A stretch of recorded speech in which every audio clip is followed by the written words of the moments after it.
नमस्कार, आपके साथ मैं हूं नलिनी पांडे और मेरे साथ मेरे सहयोगी मयंक मौजूद है। मयंक, इस वक्त एक बड़ी खबर अपने दर्शकों को बता देंगे। पाकिस्तान पे बड़ा हमला हुआ है और बहुत भारी नुकसान भी पाकिस्तान को हुआ है। अफगानिस्तान की तरफ से अटैक हुआ है, क्या अपडेट है फिलहाल? बहुत बड़ी खबर इस समय की, जैसा आप जानते हैं पाकिस्तान और अफगानिस्तान के बीच 48 घंटे का सीज फायर था और वो आज शाम को खत्म होना था। उसके पहले ही अफगानिस्तान की तरफ से बताया जा रहा है कि तहरीक तालिबान पाकिस्तान टीटीपी की तरफ से हमला हुआ है बड़ा।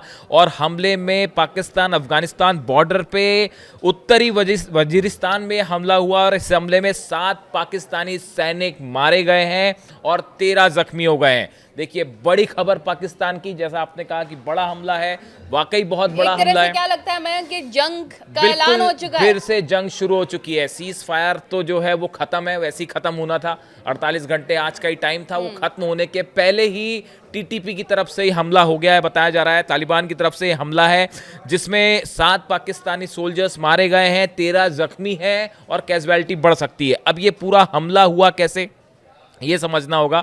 देखिए, बताया जा रहा है कि जो हमलावर थे वो एक गाड़ी में सवार थे जो कि पूरी तरह से बारूद से लदी हुई थी और उन्होंने पाकिस्तान की मिलिट्री कैंप पर जाके बड़ा धमाका कर दिया और ये आत्मघाती हमला था। उनके चौकियों पर और उनके हथियारों पर, टैंकों पर कब्जा कर लिया अफगानिस्तान सैनिकों ने। और हमला होने के बाद उस व्हीकल में ब्लास्ट होता है, बड़ा मिलिट्री कैंप में धमाका होता है। उसके बाद पीछे से टीटीपी के कई सारे लड़ाके हैं जो मिलिट्री कैंप में अंदर घुसते हैं और अंदर घुस के वहां फायरिंग शुरू कर देते हैं। उसके बाद देखिए, जबरदस्त दोनों तरफ से फायरिंग हुई, गोलियां चली। उसके बाद जो अपडेट आया उसमें 7 पाकिस्तानी सोल्जर्स मारे गए हैं और 13 जख्मी हैं। ये जो हमला है ये वजीरिस्तान में हुआ है, पाकिस्तान अफगानिस्तान बॉर्डर पे हुआ है। और जो खबरें निकल के आ रही हैं कि तहरीक तालिबान पाकिस्तान टीटीपी की तरफ से ये हमला हुआ है। उन्होंने अंदर घुसने की जिन आतंकियों ने कोशिश की है उनकी भी मौत हुई है। जो कार में सवार थे, कार में जो शख्स सवार था, कार में एक ही शख्स सवार था जो कि विस्फोटों से लदी हुई थी। हमने देखा अफगानिस्तान में जब अमेरिकी सैनिक थे, सेना थी और अफगानिस्तान से जंग चल रही थी, उस समय भी तालिबान की तरफ से जो हमले हो रहे थे वो हमले इसी अंदाज में हो रहे थे कि बड़ी गाड़ियों को लाद दिया जाता था बारूद से और आईडी से और उसके बाद उसको अमेरिकन फोर्सेस के पास ले जाके डिटोनेट कर देते थे और धमाका हो जा रहा था। बिल्कुल इसी अंदाज में ये हमला हुआ है पाकिस्तान के मिलिट्री कैंप पे। और ये जो तालिबान है इसका ये तरीका है हमला करने का। और देखिए, इसके बाद जो खबर आई कि जैसे खैबर पख्तूनख्वा और बलूचिस्तान, ये 2 जगह हैं जहां पे ये हमले ज़्यादा बढ़े हैं पिछले कुछ समय के अंदर।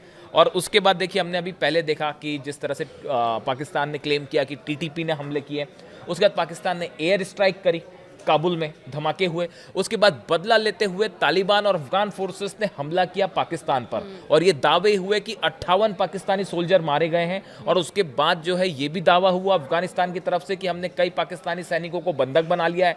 और एक तस्वीर सोशल मीडिया पे बड़ी वायरल हो रही है जिसमें पाक आर्मी के कुछ कपड़े हैं वो काबुल में दिखाए गए और वो बड़े वायरल हैं। ये इस बात के लिए कि हमने जो है कई चौकियां उड़ा। क्या लगता है, मदस्ता या बातचीत के किसी तरीके से देखिए, हाँ, ये क्योंकि शहबाज शरीफ ने बोला है कि अगर इस्लामाबाद को लेकर जो शर्तें हैं वो पूरी कर ली जाती हैं तो ही बातचीत के लिए पाकिस्तान होगी। तैयार देखिए, होगा। अब इसमें 2 चीजें हैं। पहली बात तो ये निकल के आ रही थी कि जो 48 घंटे का सीज फायर हुआ ये सऊदी की मदद से हुआ।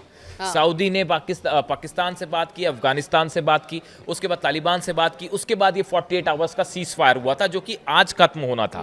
अब इसको लेकर अमेरिका, कतर, सऊदी तीनों से पाकिस्तान की तरफ से अपील की गई है कि सीज फायर करवाया जाए। देखिए, ख्वाजा आसिफ जो हैं डिफेंस मिनिस्टर हैं, उन्होंने तो ट्रंप से भी अपील कर दी है। अभी ट्रंप हाल ही में आपने देखा कि गजा जब समिट हो रही थी उस दौरान जो है उन्होंने इस तरह से कहा था कि उन्होंने हालांकि मजाक के लहजे में कहा था, लेकिन ये जंग मजाक की बात नहीं होती क्योंकि इसमें कैजुअलिटी होती है।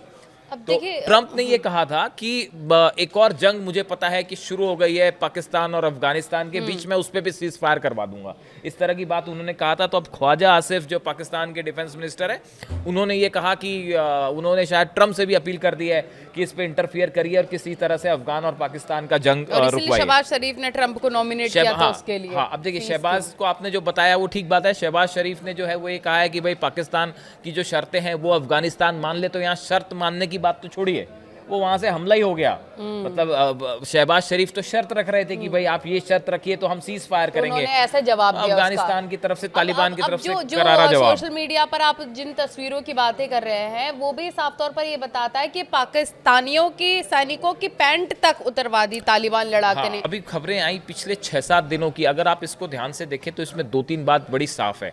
पहली बात तो ये है कि अफगानिस्तान की जो फोर्सेस हैं उसको या तालिबान को ये नहीं माना जा सकता कि ये कमज़ोर हैं। देखिए अभी भारत में तालिबान के विदेश मंत्री मुत्ताकी जो हैं वो भारत आए थे और उन्होंने भारत आके उनसे भी ये सवाल पूछा गया था कि पाकिस्तान हमला हो रहा है और अफगान पाक जंग हो रही है, उसको लेकर आपका क्या कहना है। तो तालिबान के जो विदेश मंत्री थे मुत्ताकी, उनकी तरफ से आमिर खान मुत्ताकी, उनकी तरफ से बड़ा साफ संदेश था। उन्होंने कहा भाई तालिबान किसी से जंग नहीं चाहता, अफगानिस्तान किसी से जंग नहीं चाहता, न पाकिस्तान से, बाकी पड़ोसियों से किसी से जंग नहीं चाहता। अफगानिस्तान में शांति अमन है, पीस है और हम इसको कायम रखना चाह रहे हैं। लेकिन उन्होंने जाते जाते एक संदेश और दिया।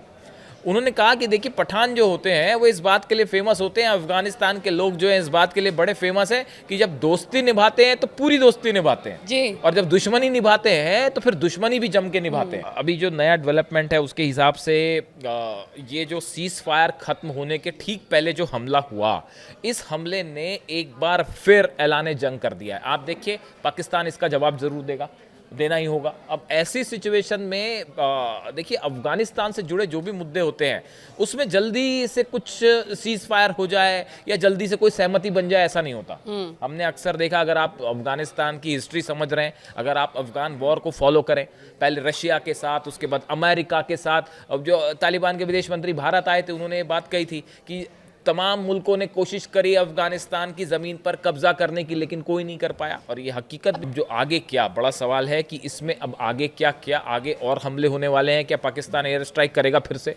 क्या तालिबान की तरफ से, अफगान फोर्सेस की तरफ से फिर से हमला होगा? बातचीत होगी? हाँ, या बातचीत होगी। अब जहाँ तक बातचीत का सवाल है तो ये कहा जा रहा है कि इसमें अब कतर, सऊदी और अमेरिका, ये तीनों से गुहार लगाई है पाकिस्तान की तरफ से कि इसको जो है सीज फायर करवाइए। अब ये मध्यस्थता को लेकर अफगानिस्तान से ये अरेबियन कंट्रीज की क्या बात होती है, अमेरिका का क्या रुख होता है, क्योंकि हमने देखा बगराम जो एयरबेस है, अमेरिका और डोनाल्ड ट्रंप चाहते हैं कि उस पर फिर से अमेरिकन फोर्सेस चली जाएं, जिसका अफगानिस्तान सरकार ने और तालिबान ने सख्त विरोध किया। उनका कहना है कि हम अपने देश में किसी दूसरे देश की मिलिट्री को मंजूर नहीं करेंगे, इस तरह से उन्होंने साफ बयान दिया है। तो ऐसे में अब अमेरिका की कोशिशें कितनी रंग लाती हैं, कतर, सऊदी क्या भूमिका निभाते हैं, ये मामले अभी हमको देखने पड़ेंगे। को अभी इन सब के बीच कौन सपोर्ट कर रहा है? देखिए तालिबान के जो प्रवक्ता हैं जबीहुल्लाह मुजाहिद, इन्होंने सोशल मीडिया पर लिखा है कि पाकिस्तान बलों ने हल्के हथियारों से हमला किया। ये पिछले हथियारों की बात कर रहे हैं, पिछले अटैक की बात कर रहे हैं, जिसके बाद अफगान सेना को जवाबी कार्रवाई करनी पड़ी। तो उनका ये कहना है कि हमने इसलिए कार्रवाई करी क्योंकि पाकिस्तान ने हम पे एयर स्ट्राइक करी थी। तो अब हालात ये हैं फिलहाल, एक्शन का रिएक्शन। हाँ, कि एक्शन का रिएक्शन। तो अब ये जो जंग जो है वो भीषण होनी तय है। अगले 24 घंटे के अंदर आप देखिएगा कोई ना कोई बड़ा अटैक दोनों तरफ से सुनने को मिलेगा। लेकिन फिलहाल जो सीज फायर था उसकी तो धज्जियां उड़ गई हैं और पाकिस्तान अफगानिस्तान जंग एक बार फिर शुरू हो चुकी है, क्योंकि दोनों ही देशों को काफी ज्यादा नुकसान हुआ। और इसी को लेकर हर अपडेट न्यूज़ 18 आप तक पहुंचाएगा। आप कमेंट सेक्शन में जरूर बताएं कि और क्या जानकारी आपको इससे जुड़ी हुई चाहिए। हर अपडेट आप तक पहुंचाया जाएगा। Thank you so much.